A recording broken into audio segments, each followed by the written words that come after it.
So in this video, I'll be just showing a bit about how to copy elements parallel.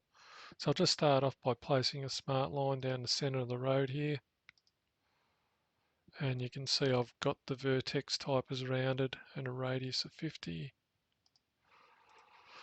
And now I'll go to the copy parallel command, my favorite command. So we'll just copy the whole element 3.5 meters parallel, and that copies the whole element. The next option here is to copy a segment of the element.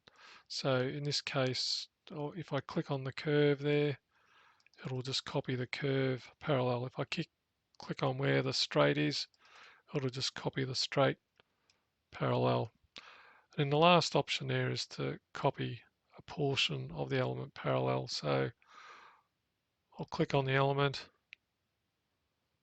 move my cursor along the element, and you can see it's copied a portion of that element parallel. So now I'll just show you how to do a bit of that in OpenRoads as well. So I'll just go to OpenRoads modeling and geometry. So the first thing I need to do is to convert that into a civil ruled feature. So I've already got my feature definition set, so I'll just locate the element, reset to complete. So now that's a civil ruled feature. And if I want to copy that element parallel 3.5, I'll go to offsets and tapers, and I'll just offset it by 3.5 meters. So click on that, and that's copied that center line 3.5 meters offset. The other option I like to use is to remove the offset rule after you've copied it.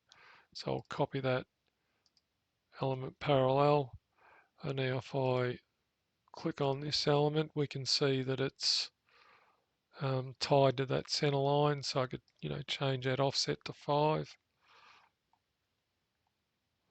and perhaps change it at the end there as well. Change it to 5, and you can see it's 5 meters offset all the way along now because it's been ruled back to that center line.